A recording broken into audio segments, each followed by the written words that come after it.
everyone, it's Cristina from Cristina Elisa Photography in Frederick, Maryland, and this is my daughter Ellie. Hi. We are coming to you today with our photography lessons for kids.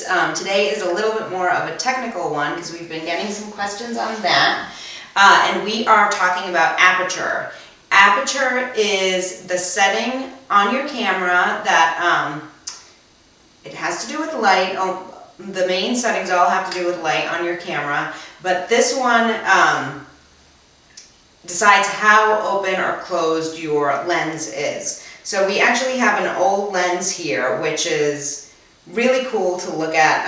I hope you probably can't see it from back over here. We'll try and do a close-up of this, but lenses, the way they are made, they have these thing called blades inside, and they kind of like intertwine with each other.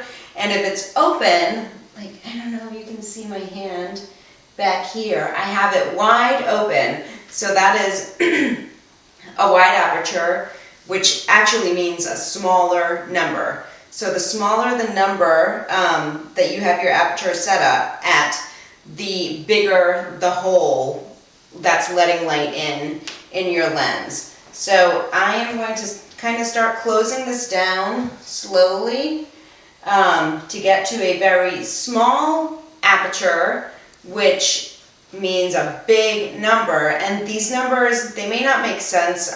It's actually a mathematical calculation of the size of the opening that's left between the blades of the lens. So don't pay too much or try to make sense of the numbers, because it's really not that important to know. What you need to know is a big number means a small hole, which means less light is coming in, but your objects are going to be sharper. You'll have more of your picture in focus.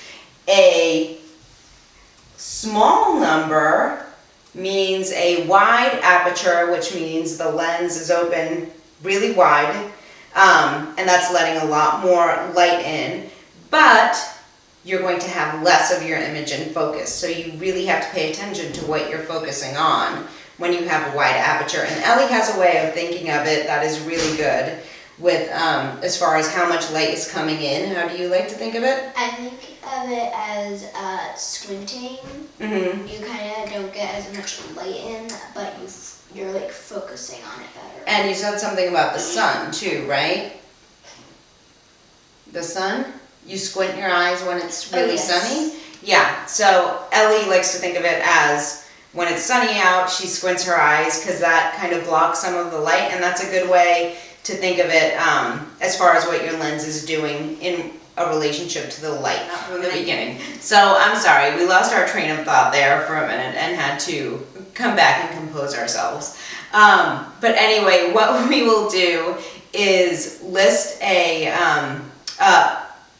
I'll link to the blog post I had done about aperture. It gives a little more explanation in there, and I think I even have some images to help describe it in the description of this video.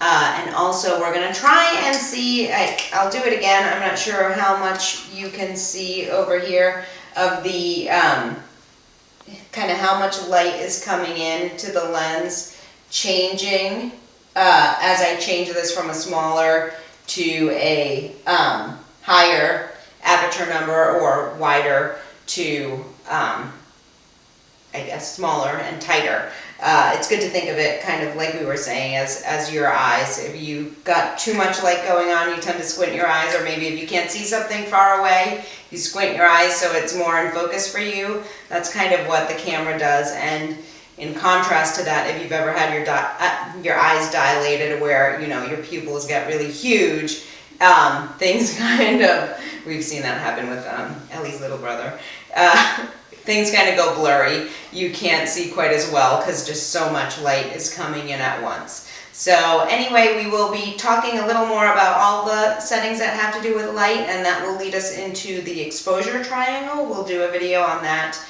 once we review the 3 main settings. All right, thank you for watching. We'll add a few things to this video and keep it going. All right? Bye. Bye.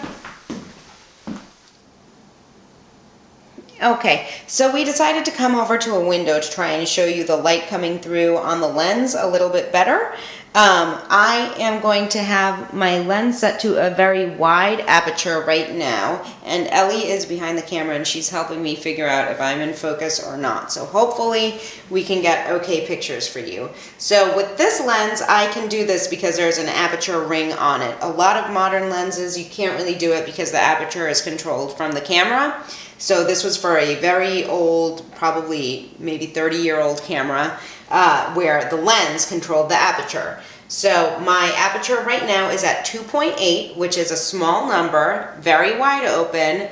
Not a lot is going to be in focus if I'm at this aperture, but that actually makes for very pretty pictures. So it's an artistic preference which way you like to use your aperture. So as I get smaller, if you can keep your eye in this center area where the light is coming through. I know we have light coming from the window, so it's kind of maybe throwing things off a little bit, but if you can keep an eye right in the center and imagine that this is blocked off and going into your camera, you can imagine how it affects how much light comes into your camera. You may need to come a little closer. Forward? That's good. Okay, thank you. So now I'm at 5.6 and 8, which is kind of like a mid-range aperture. This goes to 16 is the biggest number on my aperture ring here for this lens, and you can see how tiny that hole is in the middle. I'll show you the view from the back because that kind of gives a different perspective. So very small hole letting light in, and we should be getting a little bigger and more light coming through. Hopefully this helps explain it a little bit. Some of the pictures in the blog post will actually explain it a little bit more. You can maybe see it more clearly because I was able to zoom in on those. But anyway, we hope this helps, and thank you for watching our video. Don't forget to give us a like if you enjoyed it, and we'll see you on the next one. Thanks, bye. Bye. we don't have to stop the video.